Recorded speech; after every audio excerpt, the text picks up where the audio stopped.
देखिए हम लोग पढ़ रहे रिफ्रैक्शन एट स्फेरिकल सरफेस। हम पढ़ने जा रहे हैं refraction at spherical surface, spherical surface से रिफ्रैक्शन।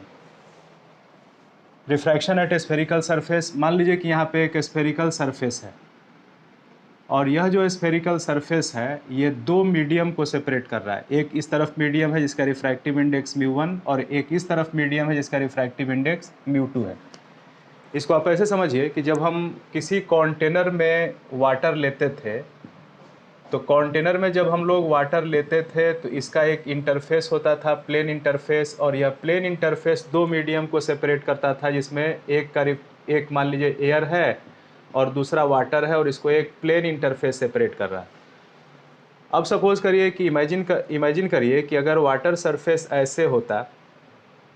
ऐसे वाटर सरफेस होता तो हम बोलते हैं कि यहाँ पे इंटरफेस जो है वो स्फेरिकल है जो दो मीडियम को सेपरेट कर रहा है। ऊपर का मीडियम सपोज करिए एयर और नीचे का मीडियम वाटर है।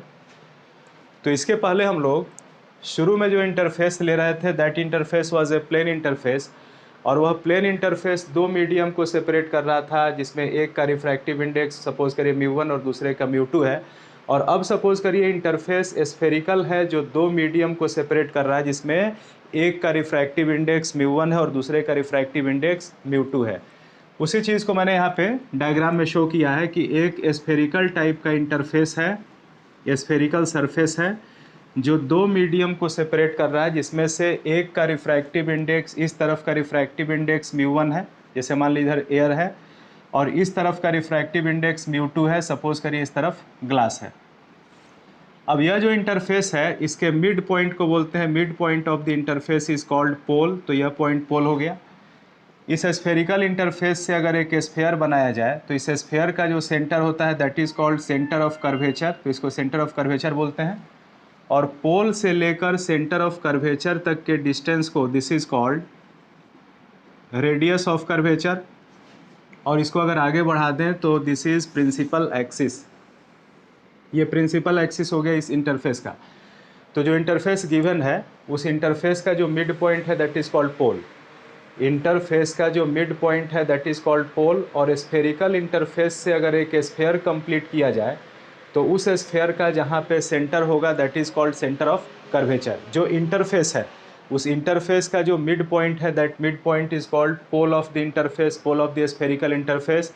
और इस स्फेरिकल इंटरफेस से अगर हम एक स्फेयर कंप्लीट कराएं तो इस स्फेयर का जो सेंटर होगा that is called centre of curvature of the spherical interface. और पोल से लेकर सेंटर ऑफ कर्वेचर तक का जो डिस्टेंस होता है that is called radius of curvature. तो रेडियस ऑफ कर्वेचर हो गया। अब मान लीजिए कि इस तरफ यहाँ पे एक पॉइंट ऑब्जेक्ट रखा हुआ है, यहाँ पे मान लेते हैं इस तरफ एयर है और इस तरफ ग्लास है। सपोज करिए इधर एयर है इधर ग्लास है, मतलब कि μ2 इज़ ग्रेटर दैन μ1। इधर एयर है इधर मान लेते हैं ग्लास है। μ1 मान लीजिए एयर है और μ2 जो है वो ग्लास है, मतलब कि μ2 इज़ ग्रेटर दैन μ1। अब देखिए इसका इमेज बनाने के लिए, ये जो पॉइंट ऑब्जेक्ट है इसका इमेज बनाने के लिए एक रे मैं प्रिंसिपल एक्सिस के डायरेक्शन में भेजूंगा। तो जो रे प्रिंसिपल एक्सिस के डायरेक्शन में भेजेंगे,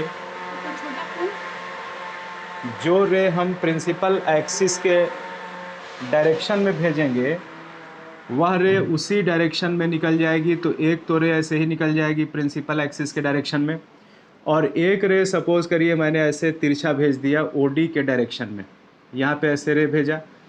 अब ये रे कहाँ से कहाँ जा रही है, तो the ray is going from rarer medium to denser medium. मान लीजिए एयर से ग्लास में जा रही है। सपोज करिए कि the ray is going from air to glass और the ray is going from air to water. तो यहाँ पे एक नॉर्मल डालना पड़ेगा। नॉर्मल कैसे डालेंगे, तो स्फेयर पे नॉर्मल कैसे डालते हैं, सेंटर से मिला देते हैं। तो ये आप सेंटर से मिला दीजिए, दिस इज़ द नॉर्मल, ये नॉर्मल हो गया। और यह जो रे है वो रेयरर टू डेंसर जा रही है तो नॉर्मल की ओर बेंड कर जाएगी। तो नॉर्मल की ओर बेंड करके सपोज करिए ये नॉर्मल है तो रे सीधा नहीं जाएगी बल्कि नॉर्मल की ओर बेंड कर गई, और बेंड करके यहाँ पे दोनों रे कट गई, और जहाँ पे रे कट गई वहाँ पे इमेज बन गया। तो इस ओ का इमेज कहाँ बन गया, तो आई पे बन गया। ठीक है, इमेज का फॉर्मेशन आपको समझ में आ गया। यह जो इमेज का फॉर्मेशन हुआ वो एक स्फेरिकल इंटरफेस के द्वारा किया गया। एक स्फेरिकल इंटरफेस ने बाय रिफ्रैक्शन ओ का इमेज कहाँ बना दिया, तो आई पे बना दिया। ठीक है, डायग्राम को एक बार फिर से रिवाइज कर लीजिए। ये एक स्फेरिकल इंटरफेस है, this is spherical interface separating two media, जो दो मीडिया को सेपरेट कर रहा है। एक तरफ का जो मीडियम है उसका रिफ्रैक्टिव इंडेक्स μ1 है, दूसरी तरफ जो मीडियम है उसका रिफ्रैक्टिव इंडेक्स μ2 है। इस स्फेरिकल इंटरफेस के मिड पॉइंट को बोलते हैं पोल। इससे अगर एक गोला बनाएंगे तो उस गोला के सेंटर को बोलते हैं सेंटर ऑफ कर्वेचर। पोल से सेंटर ऑफ कर्वेचर तक के डिस्टेंस को बोलते हैं रेडियस ऑफ कर्वेचर। और अगर इसको आगे पीछे बढ़ा दिया जाए then it is called principal axis. और प्रिंसिपल एक्सिस पर एक पॉइंट ऑब्जेक्ट रख के पहले आप उसका इमेज बना लीजिए। तो एक रे मैंने प्रिंसिपल एक्सिस के डायरेक्शन में भेजा, उसी डायरेक्शन में निकल गई। दूसरी रे मैंने ओडी के डायरेक्शन में भेजा तिरछा। यहाँ पे एक नॉर्मल डालिए। नॉर्मल कैसे डालेंगे तो सेंटर ऑफ कर्वेचर से मिला दीजिए। स्फेयर पे नॉर्मल सेंटर ऑफ कर्वेचर से मिला देते हैं, मिला दीजिए, नॉर्मल हो गया। रे जा रही है रेयरर टू डेंसर, सीधा नहीं जाएगी, नॉर्मल की ओर बेंड कर जाएगी, आई पर इमेज बन जाएगा। क्या आपको इतना समझ में आया? डायग्राम समझ में आया? बोलिए, डायग्राम समझ में आ गया है? डायग्राम समझ में आ गया है? ठीक है, आगे बढ़ते हैं। ठीक है, आगे बढ़ते हैं। डायग्राम समझ में सबको आ गया, आगे बढ़ते हैं। अब देखिए, अब क्या कीजिए, अब ये जो इंसिडेंट रे है ओडी जो इंसिडेंट रे है, मैंने आपको कहा था कि हम जो भी फार्मूला डिराइव करेंगे वो परएक्सियल रे के लिए डिराइव करेंगे। जो भी फार्मूला हम डिराइव करेंगे तो फार्मूलाई विल बी डिराइव्ड फॉर परएक्सियल रे। और परएक्सियल रे किसको बोलते हैं? तो जो रे एक्सिस के एकदम पास से गुजरती है दैट इज़ कॉल्ड परएक्सियल रे। एकदम शुरू के क्लास में ऑप्टिक्स का जो शुरू का बेसिक क्लास था उसके अंदर मैंने आपको बताया था कि परएक्सियल रे क्या होती है। जैसे मान लीजिए कि ये इंटरफेस है और यहाँ पे कोई पॉइंट ऑब्जेक्ट है, तो इस इंटरफेस पे रे ऐसे भी आ सकती है, इंटरफेस पे रे ऐसे आ सकती है, इंटरफेस पे ऐसे रे आ सकती है, इंटरफेस पे ऐसे रे आ सकती है, इंटरफेस पे ऐसे, इंटरफेस पे ऐसे, इंटरफेस पे ऐसे, इंटरफेस पे ऐसे, इंटरफेस पे ऐसे, इंटरफेस पे ऐसे, इंटरफेस पे ऐसे। तो अगर इंटरफेस यहाँ से यहाँ तक है तो ये सपोज करिए अगर टोटल 60 डिग्री है तो क्या बोलेंगे? हम बोलेंगे कि ये रे जो है वो एक्सिस के साथ 60 डिग्री के एंगल पे है। तो दिस इज़ नॉट परएक्सियल रे। परएक्सियल रे उसको बोलते हैं जो 5 डिग्री एंगल तक, एक्सिस से 5 डिग्री तक का एंगल बना के रे अगर आती है then that ray is called paraxial ray. तो यह जो रे है वो परएक्सियल नहीं है चूँकि 60 पे आ रही है। मान लीजिए कि यह रे 50 पे आ रही है तो ये भी परएक्सियल नहीं है, ये 40 पे आ रही है तो ये भी परएक्सियल नहीं है, ये 30 पे आ रही है तो ये भी परएक्सियल नहीं है। और सपोज़ करिए कि ये रे 5 डिग्री पर आ रही है तो ये रे और इसके नीचे जितनी रे है वो सब परएक्सियल है। उसी तरह से मान लीजिए कि यह रे 5 डिग्री पर आ रही है तो यह रे और इसके नीचे यहाँ पे जितनी रे है सब परएक्सियल है। और परएक्सियल रेस अब हो गया और इनको हम बोलते हैं मार्जिनल रेज। ये मार्जिनल रेज हो गई और ये परएक्सियल रेज हो गई। और हम जितना भी फार्मूला डिराइव करते हैं all formulae are derived for paraxial rays. हम लोगों को परएक्सियल रेज के लिए ही फार्मूला डिराइव करना है। यानी हम इतना बड़ा इंटरफेस नहीं लेंगे, इतना बड़ा इंटरफेस नहीं लेंगे। अगर इसका एक्सिस ये है तो एक्सिस से 5 डिग्री ऊपर चले जाइए, एक्सिस से 5 डिग्री नीचे चले जाइए और इसके ऊपर जितना इस इंटरफेस है उसको कट करके बाहर कर दीजिए और इसके नीचे जितना इंटरफेस है उसको कट करके बाहर कर दीजिए। इतना ही बड़ा अगर एक छोटा सा इंटरफेस लिया जाए, अगर एक छोटा सा स्फेरिकल इंटरफेस लिया जाए तो उसके ऊपर ऑब्जेक्ट से जितनी भी रे इंसिडेंट होगी वो सारी की सारी रे जो होगी वो परएक्सियल हो जाएगी। चूँकि हम जितना भी फार्मूला डिराइव करेंगे वो परएक्सियल रेज के लिए डिराइव करेंगे। जो भी हम मिरर पढ़ रहे थे वो बहुत छोटे अपर्चर का मिरर पढ़ रहे थे ताकि उस पर इंसिडेंट सारी रेज परएक्सियल हो जाए।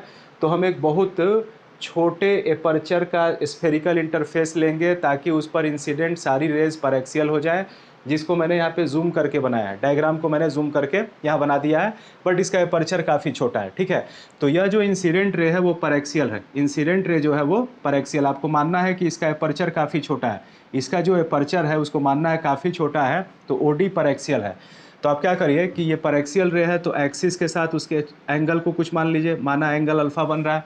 तो इंसिडेंट रे का एंगल मान लीजिए एक्सिस के साथ मान लीजिए अल्फ़ा बन रहा है। नॉर्मल जो एंगल बना रहा है एक्सिस के साथ, इधर दिख रहा है कि छोटा एंगल बन रहा है, इधर दिख रहा है बड़ा एंगल बन रहा है, इधर छोटा एंगल दिख रहा है, इधर बड़ा एंगल दिख रहा है। तो नॉर्मल का जो एंगल एक्सिस के साथ छोटा वाला है उसको बीटा मान लीजिए, और जो रिफ्रैक्टेड रे है उसका भी एक्सिस के साथ इधर एंगल छोटा दिख रहा है, इधर बड़ा दिख रहा है, जो छोटा वाला है उसको गामा मान लीजिए। मतलब आप क्या करिए कि इंसिडेंट रे का एक्सिस के साथ जो एंगल बन रहा है उसको अल्फ़ा मान लीजिए, नॉर्मल का एक्सिस के साथ जो छोटा वाला एंगल है उसको बीटा मान लीजिए, और रिफ्रैक्टेड रे का एक्सिस के साथ जो छोटा वाला एंगल है उसको गामा मान लीजिए। तो छोटे वाले एंगल को अल्फ़ा मान लीजिए, बीटा मान लीजिए और गामा मान लीजिए। अच्छा, एक चीज़ और देखिए कि ये रे चूँकि परएक्सियल है तो ये अल्फ़ा काफ़ी स्मॉल होगा, मतलब अल्फ़ा जो होगा वो टेंड्स टू 0 होगा, अल्फ़ा काफ़ी स्मॉल होगा।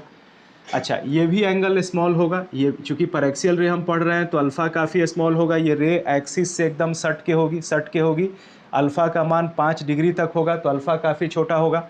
अच्छा, बीटा भी काफ़ी छोटा होगा, बीटा भी काफ़ी छोटा होगा। अच्छा, गामा जो होगा, गामा वो भी काफ़ी छोटा होगा, मतलब कि हम लोग चूँकि परएक्सियल रे का ऑप्टिक्स पढ़ रहे हैं तो ये रे एक्सिस से सट के होगी तो अल्फ़ा काफ़ी छोटा होगा, बीटा भी काफ़ी छोटा होगा और गामा भी काफ़ी छोटा होगा। तो अल्फ़ा टेंड्स टू 0 होगा, बीटा टेंड्स टू 0 होगा, गामा टेंड्स टू 0 होगा। एक तो ये पॉइंट समझ गया। दूसरा एक चीज़ देखिए कि ये जो इंसिडेंट रे है वो यहाँ नॉर्मल के साथ कुछ एंगल बना रही है, this is called angle of incidence.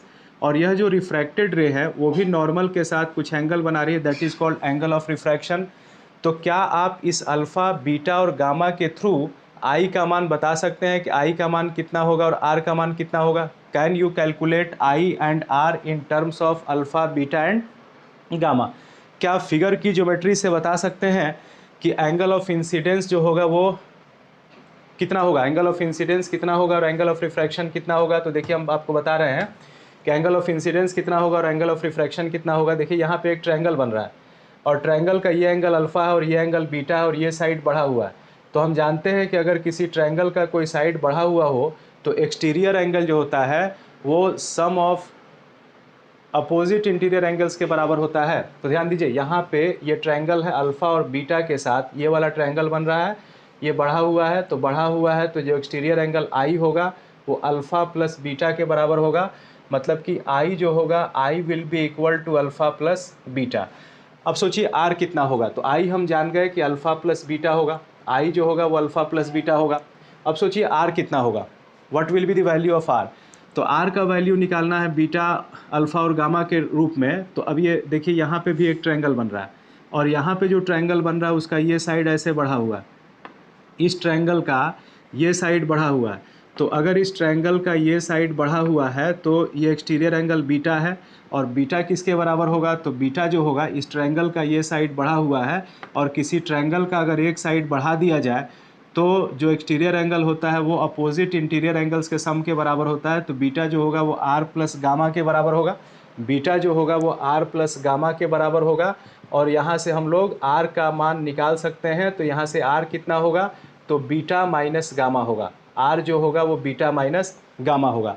ठीक है, अब यहाँ पे देखिए थोड़ा सा पहले एक बार इस पॉइंट को देख लीजिए फिर आगे बढ़ते हैं। अब यहाँ पे देखिए कि अल्फ़ा स्मॉल है, बीटा स्मॉल है। मान लीजिए अल्फ़ा 2 डिग्री है, मान लीजिए बीटा 1 डिग्री है, तो alpha plus beta 2 degree plus 1 degree 3 degree. I भी स्मॉल होगा, एंगल ऑफ इंसिडेंस स्मॉल होगा। जब हम परएक्सियल रेज लेते हैं तो आई भी स्मॉल होता है, आप यहाँ से चेक कर सकते हैं कि आई भी स्मॉल होता है। अल्फ़ा हम जानते हैं कि स्मॉल है, चूँकि रे परएक्सियल है तो अल्फ़ा स्मॉल है, तो अल्फ़ा स्मॉल है, बीटा स्मॉल है। मान लीजिए अल्फ़ा 2 डिग्री है, मान लीजिए बीटा 1 डिग्री है, तो 2 degree plus 1 degree 3 degree, I भी स्मॉल हो गया। यहाँ देखिए आर जो है वो beta minus gamma, beta small है, गामा स्मॉल है, तो स्मॉल माइनस स्मॉल लार्ज तो हो नहीं सकता है, तो आर भी स्मॉल है। तो पता चला कि आई भी स्मॉल है और आर भी स्मॉल है। अब देखिए इतना चीज़ हम जान गए कि इस फिगर में अल्फ़ा स्मॉल हम क्या जान गए? देखिए अल्फ़ा स्मॉल है, बीटा स्मॉल है, गामा स्मॉल है, आई स्मॉल है, आर स्मॉल है। ध्यान बैठे, अल्फ़ा स्मॉल है, बीटा स्मॉल है, गामा स्मॉल है, आई स्मॉल है, आर स्मॉल है। सबसे पहले तो रे डायग्राम समझ में आ गया। सेकेंड पॉइंट ये समझना है कि इस फिगर में अल्फ़ा जो है वो लार्ज नहीं है, अल्फ़ा 30 डिग्री नहीं है, अल्फ़ा 40 डिग्री नहीं है, अल्फ़ा 60 डिग्री नहीं है। अगर अल्फ़ा 30 डिग्री होगा तो हम जो फार्मूला डिराइव करके निकालने वाले हैं वो फार्मूला काम नहीं करेगा। मेरा फार्मूला तभी काम करेगा जब इस स्फेरिकल इंटरफेस का एपर्चर इतना छोटा हो ताकि ऑब्जेक्ट से निकलने वाली रेज उसके ऊपर परएक्सियल हो जाए। तो अल्फ़ा स्मॉल है, बीटा स्मॉल है, गामा स्मॉल है, आई स्मॉल है, आर स्मॉल है। चलिए अब बोलिए, इतना बात समझ में आपको आया? Alpha small, beta small, gamma small, i small, r small और साथ में जो डायग्राम बना है वो डायग्राम, इतना चीज़ समझ में आ गया है? ठीक है, इतना चीज़ सबको समझ में आ गया है, यहाँ पे कोई कन्फ्यूज़न किसी को नहीं है। आगे बढ़ते हैं, ठीक है। देखिए बट जल्दी से एक बार इतना बात को रिकैप करते हैं, चूँकि अगर इतनी चीज़ आप समझ गए तो आपको फॉर्मूला तुरंत से समझ में आ जाएगा कि क्या डिराइव होके आ रहा है। एक बार फिर से जल्दी से बात को रिकैप करिए। देखिए यहाँ पे एक स्फेरिकल इंटरफेस है जो दो मीडियम को सेपरेट कर रहा है। एक तरफ मीडियम है जिसका रिफ्रैक्टिव इंडेक्स μ1 है, दूसरी तरफ एक मीडियम है जिसका रिफ्रैक्टिव इंडेक्स μ2 है। इस स्फेरिकल इंटरफेस का जो मिड पॉइंट है वो पोल है। इससे जो गोला बनेगा उसका सेंटर ऑफ कर्वेचर है। पोल और सेंटर ऑफ कर्वेचर के बीच का डिस्टेंस रेडियस ऑफ कर्वेचर है। और इसके प्रिंसिपल एक्सिस पे कहीं पे मैंने एक पॉइंट ऑब्जेक्ट ओ को रख दिया और इसका इमेज बनाने के लिए मैंने दो रे सेंड किया। एक ray along the principal axis passes undeviated, एक रे ओडी के डायरेक्शन में। यहाँ पे मैंने एक नॉर्मल डाला। स्फीयर पे नॉर्मल कैसे डालते हैं, सेंटर से मिला देते हैं तो ये रे रेयरर टू डेंसर नॉर्मल की ओर बेंड कर जाएगी, इमेज बन जाएगा। ठीक है, उसके बाद हम जो भी फॉर्मूला डिराइव करेंगे, जो भी इंटरफेस पढ़ेंगे या जो भी मिरर पढ़ेंगे या जो भी लेंस पढ़ेंगे वो काफ़ी छोटे एपर्चर का पढ़ेंगे ताकि ऑब्जेक्ट से चलने वाली रेज उनके ऊपर परएक्सियल हो जाए। तो ये रे जो है परएक्सियल है, रेज परएक्सियल है, तो ये रे परएक्सियल है। तो इसका एंगल हम मान लेते हैं एक्सिस के साथ अल्फ़ा। नॉर्मल का जो एंगल छोटा वाला है, बड़ा वाला नहीं, ये बड़ा वाला नहीं मानना है, छोटा वाला मानना है, छोटे एंगल पे काम करना है। तो छोटे वाले एंगल को बीटा मान लेंगे और इसका भी दो एंगल, एक इधर एक इधर, तो छोटे वाले को गामा मान लीजिए। स्मॉल एंगल्स के साथ काम कीजिए स्मॉल एंगल के साथ। तो अल्फ़ा बीटा गामा, अल्फ़ा छोटा है लिख लीजिए टेंड्स टू 0, बीटा छोटा है टेंड्स टू 0, गामा छोटा है टेंड्स टू 0। उसके बाद अब ये इंसिडेंट रे का नॉर्मल के साथ एंगल आई मान लीजिए, रिफ्रैक्टेड रे का नॉर्मल के साथ एंगल आर मान लीजिए। आई भी छोटा होगा, आर भी छोटा होगा, ये मुझे याद है कि आई भी छोटा होगा, आर भी छोटा होगा। ठीक है, कई तरह से इसको आप एक्सप्लेन कर सकते हैं। एक मेथड ये भी है कि आप यहाँ देखिए आई अल्फ़ा प्लस बीटा है, alpha small beta small, small plus small small. ठीक है, और यहाँ से आप देख रहे हैं, यहाँ से इस ट्रायंगल से आप देख रहे हैं कि आई जो होगा वो अल्फ़ा प्लस बीटा के बराबर होगा। और इस ट्रायंगल से आप देख रहे हैं कि ये बढ़ा हुआ है तो बीटा जो होगा आर प्लस गामा के बराबर होगा, यानी कि आर बीटा माइनस गामा के बराबर होगा। तो स्मॉल माइनस स्मॉल स्मॉल हो गया।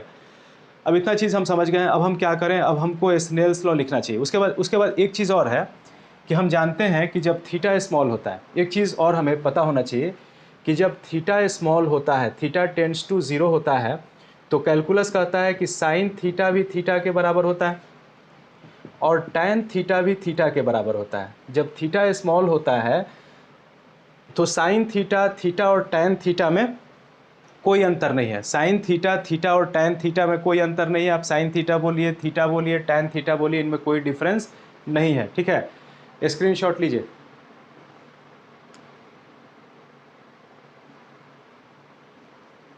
थीटा जब स्मॉल होता है तो साइन थीटा, थीटा और टैन थीटा तीनों आपस में बराबर होते हैं। अब चलिए देखिए, तीनों आपस में बराबर होते हैं, ध्यान दीजिए। अब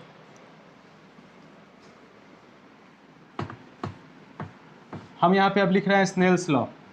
यहाँ पे रिफ्रैक्शन हो रहा है, तो चूंकि इंटरफेस के ऊपर रिफ्रैक्शन हो रहा है तो हम यहाँ पे स्नेल्स लॉ लिख रहे हैं। तो स्नेल्स लॉ क्या देगा, स्नेल्स लॉ आई स्मॉल है, आर स्मॉल है, आई स्मॉल है, आर स्मॉल है। और मैंने आपको बताया था कि स्मॉल एंगल के लिए स्नेल्स लॉ क्या होता है। स्नेल्स लॉ होता है μ1 साइन थीटा 1 बराबर μ2 साइन थीटा 2। बट एंगल अगर स्मॉल हो तो साइन थीटा 1 को थीटा 1 लिख सकते हैं और साइन थीटा 2 को थीटा 2 लिख सकते हैं। ऐसे यहाँ पे स्नेल्स लॉ क्या होगा, स्नेल्स लॉ होगा μ1 इंटू साइन आई बराबर μ2 इंटू साइन आर। लेकिन चूंकि आई और आर स्मॉल है तो स्नेल्स लॉ स्मॉल एंगल के लिए क्या होगा, μ1 इंटू साइन आई नहीं लिख के आई लिखेंगे। μ1 इंटू आई बराबर, इधर क्या लिखेंगे, μ2 इंटू साइन आर, तो साइन आर के जगह पे आर लिखेंगे।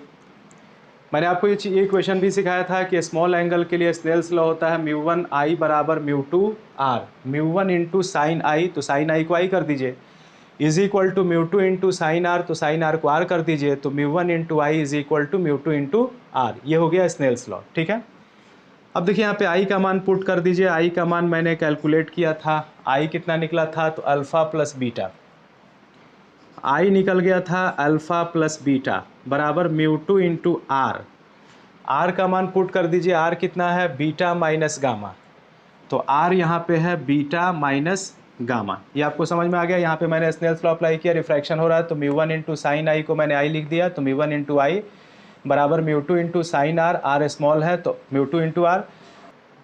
अगर हम यहाँ से एक परपेंडिकुलर डाल दें, देखिए अगर हम डी से एक परपेंडिकुलर डाल दें और ये परपेंडिकुलर जहाँ गिर रहा है उस पॉइंट को अगर हम एम मान लें, यहाँ से मैंने एक परपेंडिकुलर डाला और इस परपेंडिकुलर वाले पॉइंट को, इसको अगर m मान लिया गया तो यहाँ पे अल्फ़ा लिखा हुआ है। अब सोचने वाली चीज़ ये है कि अल्फ़ा स्मॉल है तो अल्फ़ा, साइन अल्फ़ा और टैन अल्फ़ा तीनों बराबर होगा। जो अल्फ़ा होगा वही साइन अल्फ़ा होगा, वही टैन अल्फ़ा होगा। तो अगर हम साइन अल्फ़ा सोचें तो dm बाई ओ डी होगा, और टैन अल्फ़ा सोचें तो dm बाई एम ओ होगा। तो dm बाई एम ओ मुझे अच्छा लग रहा है चूँकि ये इस पर का डिस्टेंस है और ये ऐसा हाइट है। लेकिन अगर साइन अल्फ़ा लें तो p बाई एच, ये ठीक नहीं लग रहा है। तो अल्फ़ा के जगह पे हम लिख देते हैं टैन अल्फ़ा, चूँकि हम जानते हैं कि अगर थीटा स्मॉल है तो साइन थीटा, थीटा और टैन थीटा तीनों आपस में बराबर होते हैं। तो अल्फ़ा को आप लिख दीजिए टैन अल्फ़ा, बीटा को लिख दीजिए टैन बीटा, यहाँ भी म्यू2 इंटू बीटा को लिख दीजिए टैन बीटा, माइनस गामा को लिख दीजिए टैन गामा। ठीक है, ऐसा लिख दीजिए। ऐसा लिखने से आपको मतलब आसानी होगी, चूँकि अल्फ़ा स्मॉल है तो अल्फ़ा, जब थीटा स्मॉल होता है तो थीटा, साइन थीटा और टैन थीटा तीनों बराबर होते हैं। अल्फ़ा अगर स्मॉल है तो अल्फ़ा, साइन अल्फ़ा और टैन अल्फ़ा तीनों बराबर होगा। जितना अल्फ़ा होगा उतना ही साइन अल्फ़ा होगा, उतना ही टैन अल्फ़ा होगा। अब तीनों आपस में बराबर होगा। ठीक है, तो अब अल्फ़ा लिखने से तो कोई फ़ायदा मिल नहीं रहा, अल्फ़ा से कुछ समझ में नहीं आ रहा। और अगर साइन अल्फ़ा लेते हैं तो p बाई एच हो रहा है, एच यूजलेस है। और अगर टैन अल्फ़ा ले रहा है तो p बाई बी हो रहा है। तो टैन से मुझे फ़ायदा टाइप से दिख रहा है, तो मैंने वहाँ पे ऐसे कर दिया। अब इस मान को पुट करिए तो इसको क्या लिख सकते हैं, बोलिए, μ1 इंटू टैन अल्फ़ा। अब टैन अल्फ़ा कितना होगा, तो tan alpha perpendicular by base. इस ट्रायंगल में अगर हम टैन अल्फ़ा निकालें तो टैन अल्फ़ा होगा परपेंडिकुलर यानी कि dm, अब बाई बेस का मतलब mo, तो टैन अल्फ़ा होगा dm बाई mo। ठीक है, टैन अल्फ़ा होगा dm divided by mo। But एक चीज़ और आप थोड़ा ध्यान से देखिएगा कि अगर इसका मतलब ये जो स्फेरिकल इंटरफेस है, अगर d पॉइंट हम यहाँ लेते, अगर d पॉइंट हम यहाँ लेते, अगर OD रे हम ऐसे लिए होते, ऐसे, और यहाँ से परपेंडिकुलर डालते तो m जो होता वो पोल से काफ़ी दूर होता। अगर OD रे मैंने यहाँ लिया और यहाँ से नॉर्मल डाल रहे हैं तो m पॉइंट P से उससे नज़दीक है। अगर हम OD रे यहाँ पे लेते और यहाँ से परपेंडिकुलर डालते तो m P के और नज़दीक होता। तो सोचिए कि अगर यह रे परएक्सियल है तो यहाँ से डाला गया परपेंडिकुलर P के इतना करीब होगा कि m और P को हम एक ही पॉइंट मान सकते हैं। हम m और P को एक ही पॉइंट मान सकते हैं। We may assume that m and P are the same points. छोटे अपर्चर के लिए हम m और P को सेम पॉइंट मान सकते हैं। इसको आप ऐसे समझ लीजिए कि अगर हम रे मान लीजिए कि यहाँ पे ला रहे हैं OD रे, और OD रे अगर हम यहाँ पे ला रहे हैं और D से एक परपेंडिकुलर डाल रहे हैं तो पोल से काफ़ी दूर जा रहा है। अगर हम OD रे को यहाँ पे ला रहे हैं और यहाँ से परपेंडिकुलर डाल रहे हैं तो उससे थोड़ा कम डिस्टेंस पे आ रहा है। यहाँ पे अगर रे लेके परपेंडिकुलर डाल रहे हैं तो और कम डिस्टेंस पोल से है। अगर रे हम यहाँ पे ला रहे हैं और यहाँ से परपेंडिकुलर डाल रहे हैं तो पोल से और कम डिस्टेंस है। तो रे को जैसे जैसे हम नीचे लाते जाएंगे, डाला गया परपेंडिकुलर पोल के उतना करीब होते जाएगा। तो अगर रे पर एक्सियल हो तो m और p को एक ही पॉइंट माना जा सकता है। तो अगर हम m और p को एक ही पॉइंट मान लें, हम m और p को मान लें कि एक ही पॉइंट है, हम मान लें कि d से डाला गया परपेंडिकुलर लगभग p पर ही पड़ रहा है, तो टैन अल्फ़ा कितना होगा, परपेंडिकुलर बाई बेस। तो हम पहले बोल रहे थे कि dm बाई mo, अब हम क्या बोल रहे हैं, टैन अल्फ़ा बराबर PD हम मान रहे हैं कि परपेंडिकुलर लगभग P पर है, तो PD डिवाइडेड बाई PO। तो टैन अल्फ़ा को मैंने लिख दिया PD divided by PO plus tan beta. तो इस ट्रायंगल से टैन बीटा निकाल लीजिए। इस ट्रायंगल से टैन बीटा अगर निकालते हैं तो क्या होता है, टैन बीटा बराबर होता है DM बाई MC। बट हम मान रहे हैं कि m और p एक ही पॉइंट है, m को p पर ही मान लीजिए। तो टैन बीटा कितना हो जाएगा, तो परपेंडिकुलर के जगह पर PD बाई बेस के जगह पर PC, ऐसा लगभग होगा, अप्रॉक्सीमेशन लगभग होगा। ठीक है, this is equal to μ2 into tan beta.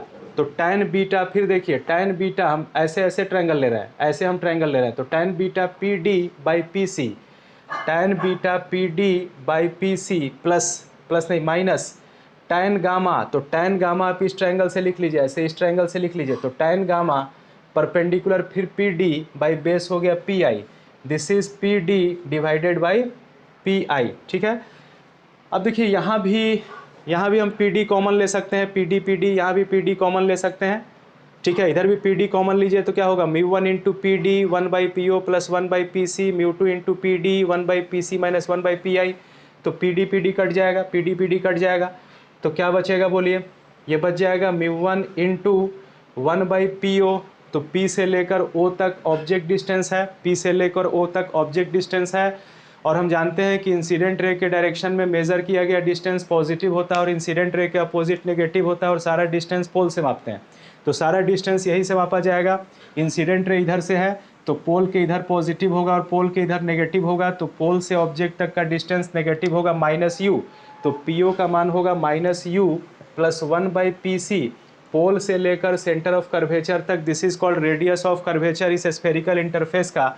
सारा डिस्टेंस पोल से मापते हैं, तो इधर मापेंगे तो रेडियस ऑफ कर्वेचर पॉजिटिव आएगा, तो दिस इज 1/r पॉजिटिव आएगा। μ2 इंटू 1/PC, पोल से लेकर सेंटर ऑफ कर्वेचर तक रेडियस ऑफ कर्वेचर इस डायरेक्शन में डिस्टेंस है, पॉजिटिव आएगा।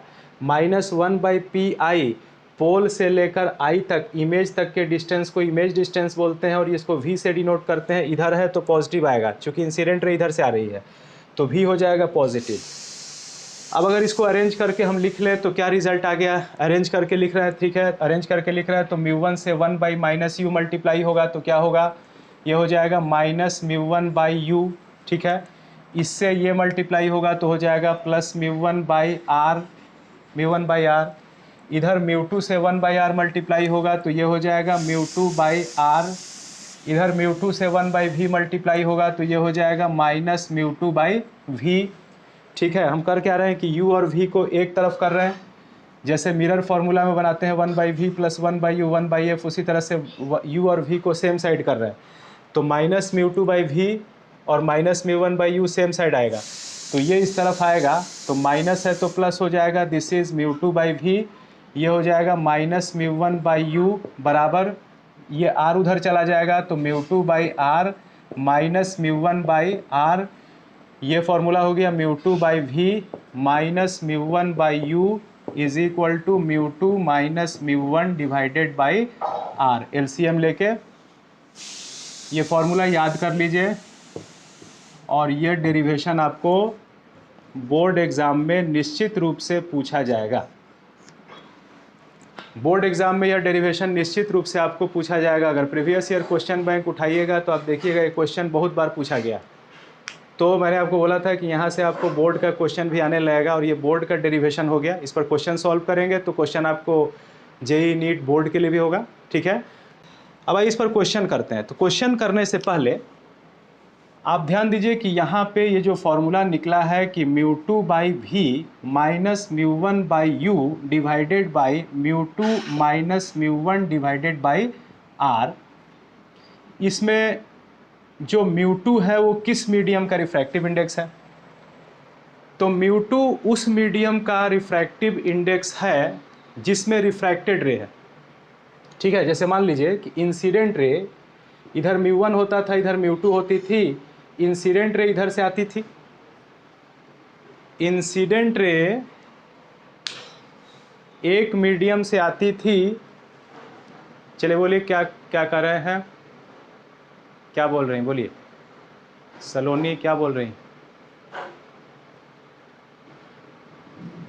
हाँ, रात में भी क्लास आज होगा, ठीक है। आज रात में 9 बजे, आज रात में 9 बजे से 10 बजे तक 9 PM टू 10 PM जो क्रिटिकल एंगल का क्वेश्चन बच गया था उसको सॉल्व करेंगे 9 PM से 10 PM, ठीक है।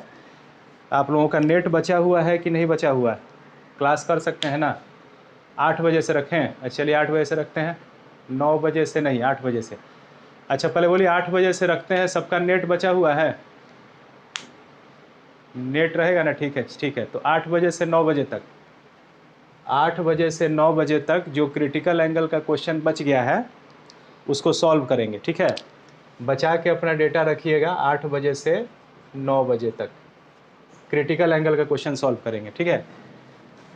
देखिए तो हम यहाँ पे समझ लेते हैं कि μ2/v minus μ1/u is equal to μ2 minus μ1/r में μ1 क्या होता था, रे इधर से जाती थी और मान लीजिए रे इधर जाती थी, तो ये इंसिडेंट रे थी और ये रिफ्रैक्टेड रे थी, और दोनों तरफ दो मीडियम था। तो जिस मीडियम में इंसिडेंट रे है वो μ1 है, और जिस मीडियम में रिफ्रैक्टेड रे है वो μ2 है। तो μ2 का मतलब क्या हुआ, चूंकि एक स्फेरिकल इंटरफेस है तो इंटरफेस के दोनों तरफ दो मीडियम है, तो μ2 किस मीडियम को बोलेंगे और μ1 किस मीडियम को बोलेंगे, तो μ2 उस मीडियम को बोलेंगे जिसमें रिफ्रैक्टेड रे है, μ2 उस मीडियम को, वह मीडियम जिसमें रिफ्रैक्टेड रे है, वह मीडियम जिसमें रिफ्रैक्टेड रे है, जिसमें रिफ्रैक्टेड रे है। अच्छा, μ1 क्या है, μ1 यहाँ समझिए, μ1 वह मीडियम है जिसमें इंसिडेंट रे है। बाकी तो समझ ही रहे हैं, μ1 समझ गए, μ2 समझ गए, μ2 μ1 समझ गए, r रेडियस ऑफ कर्वेचर है। अच्छा, सारा डिस्टेंस कहाँ से मापा जाएगा, सारा डिस्टेंस पोल से मापा जाएगा। जो इंटरफेस का पोल है वो मेरा रेफरेंस पॉइंट होगा। All distances will be measured from pole, and I think अगर इतनी बात आपको समझ में आ गई तो न्यूमेरिकल क्वेश्चन आपसे बनने वाला है। तो सारा डिस्टेंस हम पोल से मेज़र करेंगे। u जो है वो ऑब्जेक्ट डिस्टेंस है, v इमेज डिस्टेंस है, r रेडियस ऑफ कर्वेचर है, जिसमें इंसिडेंट रे है वो μ1 है, जिसमें रिफ्रैक्टेड रे है वो μ2 है। इंसिडेंट रे के डायरेक्शन में अगर डिस्टेंस मापेंगे तो प्लस होगा, और इंसिडेंट रे के अपोजिट मापेंगे तो वो डिस्टेंस माइनस होगा। मिरर में तो हम याद कर लिए थे कि मिरर के आगे नेगेटिव, मिरर के पीछे पॉजिटिव, लेकिन यहाँ पे आपको ऐसे ही याद रखना पड़ेगा कि इंसिडेंट रे के डायरेक्शन में पॉजिटिव होगा और इंसिडेंट रे के अपोजिट नेगेटिव होगा। क्योंकि मिरर के साथ क्या था कि लाइट दोनों तरफ से नहीं आ सकता था, मिरर में लाइट एक ही तरफ से आता था, तो वहाँ पे हम याद कर लिए थे मिरर के आगे नेगेटिव, मिरर के पीछे पॉजिटिव। लेकिन यहाँ पे तो दोनों तरफ दो मीडियम है, तो लाइट इधर से भी आ सकता है और लाइट इधर से भी आ सकता है, दोनों तरफ से अलाउ है। इसलिए यहाँ पे हम लोग कोई शॉर्टकट ट्रिक नहीं बना सकते हैं। यहाँ पे हम लोगों को यही याद रखना होगा कि इंसिडेंट रे के डायरेक्शन में मेज़र किया गया डिस्टेंस पॉजिटिव होता है और इंसिडेंट रे के अपोजिट मेज़र किया गया डिस्टेंस नेगेटिव होता है। Now take a question. चलिए क्वेश्चन लीजिए।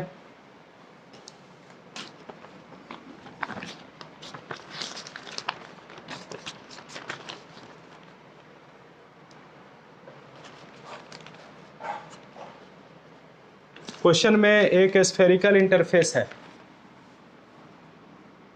एक स्फेरिकल इंटरफेस ऐसे दिया हुआ है, इसके इधर म्यू का मान है 1 और इंटरफेस के इधर म्यू का मान है 3/2। ऐसे भी बना सकता है, नहीं भी बना सकता है। ठीक है, ऐसे बनाने का मतलब क्या हुआ, इधर कोई रिफ्रैक्टिव इंडेक्स 3/2 का मीडियम है, इधर कोई रिफ्रैक्टिव इंडेक्स 1 का मीडियम है, तो ऐसे हम बना भी सकते हैं, नहीं भी बना सकते हैं। म्यू का मान यहाँ पे 3/2, म्यू का मान वहाँ पे 1, और ये जो कर्वेचर है, ये जो इंटरफेस है उसका रेडियस ऑफ कर्वेचर है 20 सेंटीमीटर। यहाँ पे इसका पोल है मिड पॉइंट, ये प्रिंसिपल एक्सिस है, और यहाँ पे एक ऑब्जेक्ट है, पॉइंट ऑब्जेक्ट, जो पोल से 5 cm के डिस्टेंस पर है। पूछ रहा है इमेज कहाँ बनेगा, फाइंड लोकेशन ऑफ इमेज। बताइए इमेज कहाँ बनेगा। ठीक है, ध्यान दीजिए, इमेज कहाँ बनेगा। देखिए, एक स्फेरिकल इंटरफेस है, एक स्फेरिकल इंटरफेस है जो दो मीडियम को सेपरेट कर रहा है। एक तरफ के मीडियम का रिफ्रैक्टिव इंडेक्स 1 है और दूसरे तरफ के मीडियम का रिफ्रैक्टिव इंडेक्स 3/2 है, और ऑब्जेक्ट यहाँ पे रखा हुआ है। पूछ रहा है इमेज कहाँ बनेगा। ठीक है, इमेज कहाँ बनेगा, इमेज कौन बनाएगा, तो इमेज ये इंटरफेस बनाएगा, इमेज ये स्फेरिकल इंटरफेस बनाएगा। जो लाइट इस इंटरफेस पे गिरेगा तो इमेज बनेगा। तो इंटरफेस इमेज बनाएगा, तो सबसे पहले आप लिखिए कि u का मान कितना है। तो इस लाइट कैसे आएगा, लाइट इधर से जाएगा, लाइट सारा डिस्टेंस पोल से मापा जाएगा, और लाइट इधर से जाएगा तो इधर का डिस्टेंस प्लस होगा और इधर का डिस्टेंस माइनस होगा। तो u का मान +5 नहीं होगा, -5 होगा, क्योंकि इधर का डिस्टेंस प्लस होगा। ऑब्जेक्ट से लाइट ऐसे जाएगा तो इधर का डिस्टेंस प्लस होगा और इधर का डिस्टेंस माइनस होगा। तो पोल से डिस्टेंस मापेंगे O तक, तो ऑब्जेक्ट डिस्टेंस हो जाएगा -5 सेंटीमीटर। ठीक है, उसके बाद इसका रेडियस ऑफ कर्वेचर 20 सेंटीमीटर है, तो r कितना होगा, इसका रेडियस है 20। गोला कैसे बनेगा, गोला ऐसे बनेगा, और गोला अगर ऐसे बनेगा तो सेंटर इस तरफ पड़ेगा, तो पोल से सेंटर का डिस्टेंस भी नेगेटिव होगा, वो भी हो जाएगा -20 सेंटीमीटर। उसके बाद से लाइट किधर से जाएगा, लाइट इधर से इधर जाएगा, तो इंसिडेंट रे इसमें होगी और रिफ्रैक्टेड रे इसमें होगी। एक मीडियम में इंसिडेंट रे और दूसरे मीडियम में रिफ्रैक्टेड रे। चूँकि इंसिडेंट रे और रिफ्लेक्टेड रे सेम मीडियम में होते हैं, लेकिन इंसिडेंट रे और रिफ्रैक्टेड रे दो डिफरेंट मीडियम में होते हैं। तो इंसिडेंट रे 3/2 वाले में है और रिफ्रैक्टेड रे 1 वाले में है। जिसमें इंसिडेंट रे है वो μ1 है, तो μ1 3/2, जिसमें रिफ्रैक्टेड रे है वो μ2 है, तो μ2 = 1। क्या आपको ये इन्फॉर्मेशन समझ में आया? u बराबर -5, r बराबर -20, μ1 3/2, μ2 1, ये समझ में आया?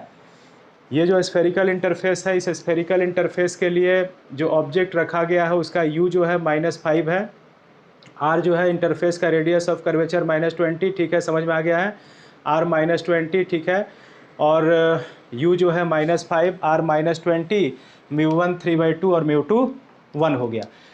अब फॉर्मूला लगा देते हैं। हम जानते हैं कि जब कोई स्फेरिकल इंटरफेस इमेज बनाता है, जब कोई स्फेरिकल इंटरफेस इमेज बनाता है तो फॉर्मूला रट के रखिए, the formula is spherical interface जब इमेज बनाए तो μ2/v minus μ1/u is equal to μ2 minus μ1/r। जैसे मुझे याद है वैसे आपको भी याद होना चाहिए। तो μ2/v, तो μ2 के जगह पर कितना हो गया?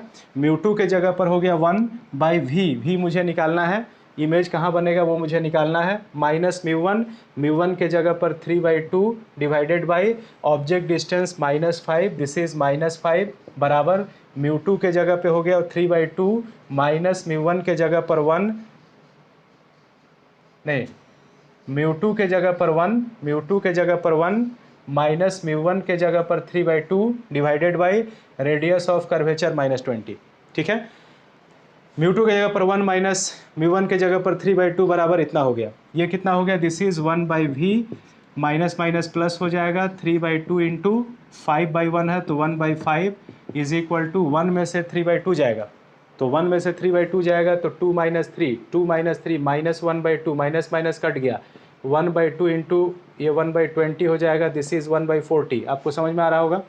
यहाँ से कितना हो जाएगा? 1/v बराबर 1/40 और ये आके इधर माइनस होगा तो -3 ये 10 हो जाएगा। एलसीएम कितना होगा? 40, 1 माइनस 10 4 ज़ा 40, 4 3 ज़ा 12, 1 - 12 माइनस 11/40, 1/v माइनस 11/40, v हो गया कितना? -40/11, कितना हो गया? माइनस, इसको डिवाइड कर दीजिए, 11 3 ज़ा 33, 7 बचेगा 70, 11 6 जा 66, 4 बचेगा, 11 3 जा 33।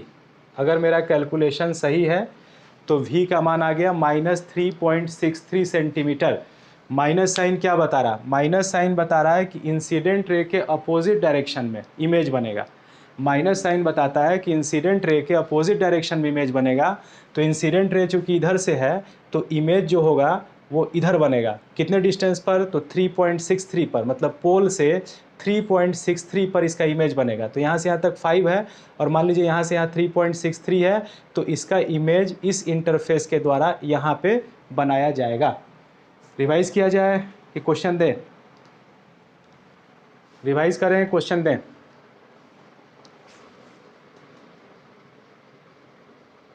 कैलकुलेशन सॉल्व करना है, ठीक है। रिवाइज करें कि क्वेश्चन दें? बोलिए, क्वेश्चन देते हैं, ठीक है, क्वेश्चन देते हैं। स्क्रीनशॉट ले लीजिए, स्क्रीनशॉट ले लीजिए।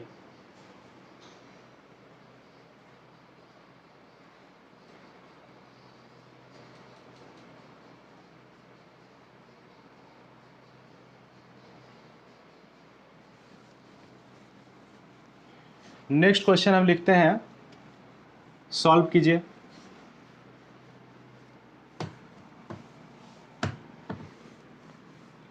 मिरर के केस में क्या होता है कि एक तरफ से पॉलिश होता है और एक तरफ से रिफ्लेक्टिंग सरफेस होता है।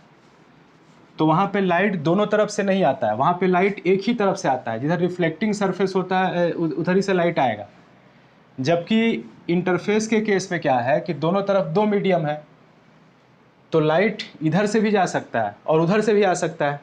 तो ध्यान रखिएगा कि लाइट जिधर से आ रहा है, इंसिडेंट रे जिधर से है उस डायरेक्शन में प्लस लेना है और उसके अपोजिट माइनस लेना है। क्वेश्चन में एक डायग्राम है, यहाँ पे एक स्फेरिकल इंटरफेस गिवन है, एक मीडियम इधर है,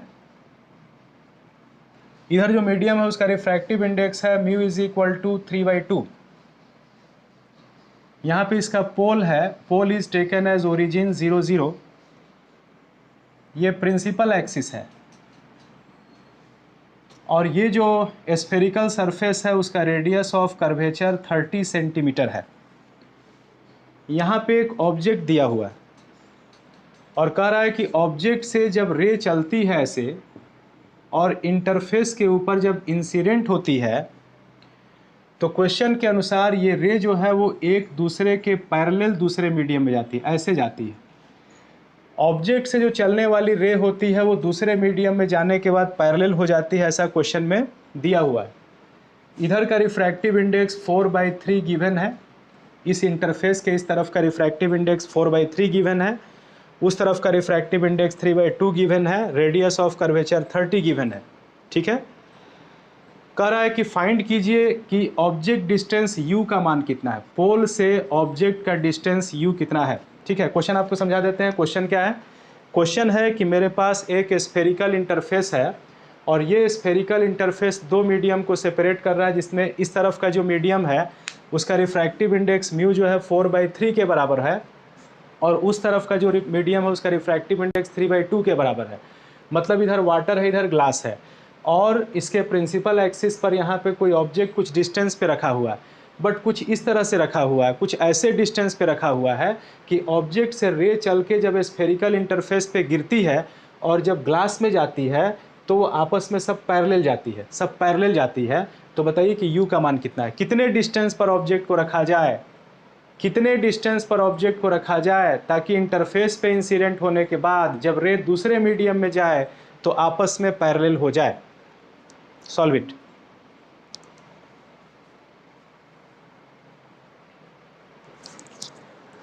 -15 सेंटीमीटर गुड्डू कुमार बता रहे हैं, -15 सेंटीमीटर।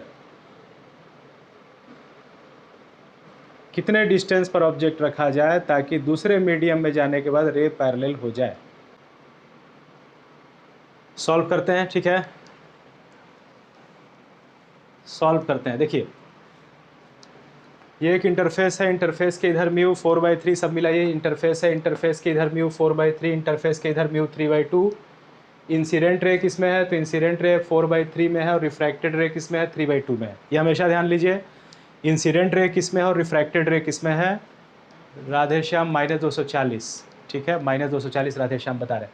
इंसिडेंट रे 4/3 में है, रिफ्रैक्टेड रे 3/2 में है। मैंने आपको बताया जिसमें इंसिडेंट रे होगी वो μ1 होगा, तो μ1 का मान कितना होगा, 4/3 होगा। चूँकि इंसिडेंट रे 4/3 में है तो μ1 हो गया 4/3। रिफ्रैक्टेड रे 3/2 में है तो μ2 का मान हो गया 3/2। सबसे पहले देख लीजिए इंसिडेंट रे किस में, रिफ्रैक्टेड रे किस में। इंसिडेंट रे किस में, रिफ्रैक्टेड रे किस में, तो इंसिडेंट रे 4/3 में तो μ1 4/3, रिफ्रैक्टेड रे किस में 3/2 में तो μ2 3/2। उसके बाद u तो निकालना है, ऑब्जेक्ट डिस्टेंस निकालना है, ऑब्जेक्ट डिस्टेंस u मुझे निकालना है। ठीक है, उसके बाद क्वेश्चन में कह रहा है कि ये रे जब दूसरे मीडियम में जाती है तो आपस में पैरेलल हो जाती है। ठीक है, तो जाने वाली रे जो है पैरेलल है, आने वाली रे ऐसे है और जाने वाली रे पैरेलल है। और हम जानते हैं कि पैरेलल रेज इन्फिनिटी पे जाके कटती हैं, पैरेलल रेज इन्फिनिटी पे जाके कटती हैं। तो चूंकि ये रेज आपस में पैरेलल हैं तो ये इन्फिनिटी पे जाके कटेंगी, तो इमेज कहाँ बनेगा, इन्फिनिटी पे, तो v का मान इन्फिनिटी होगा।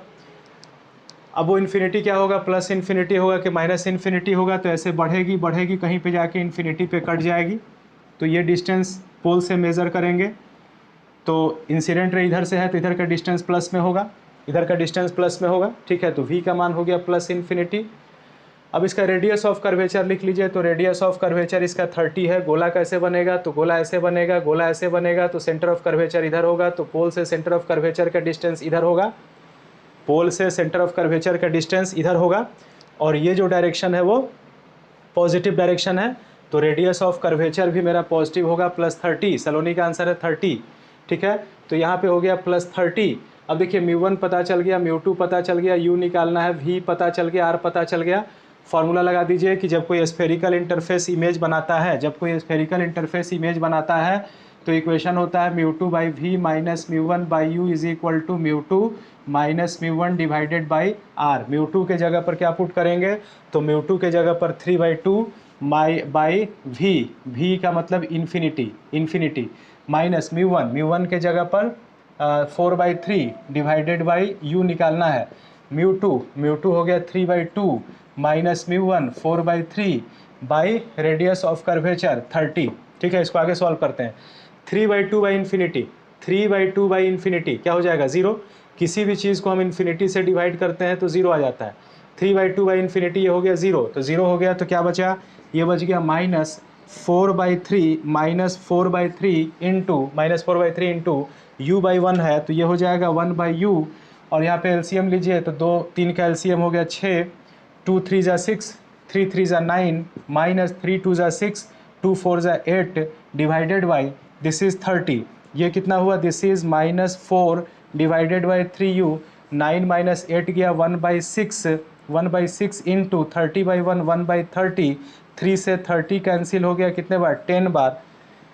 तो ये कितना हो गया, यहाँ पे हो गया, इसको आगे सॉल्व करिए तो यहाँ पे क्या बचा बोलिए, यहाँ बचा -4/u इज इक्वल टू 1/60, 1/60। यहाँ से u को छोड़ दीजिए तो 1/u को छोड़ दीजिए तो -4 ऊपर है नीचे चला जाएगा तो क्या हो जाएगा -1/60 इंटू 4 240। रेसिप्रोकल ले लीजिए तो u का मान हो गया -240, u का मान -240। ठीक है, राधे श्याम का ये आंसर था -240, सही आंसर था।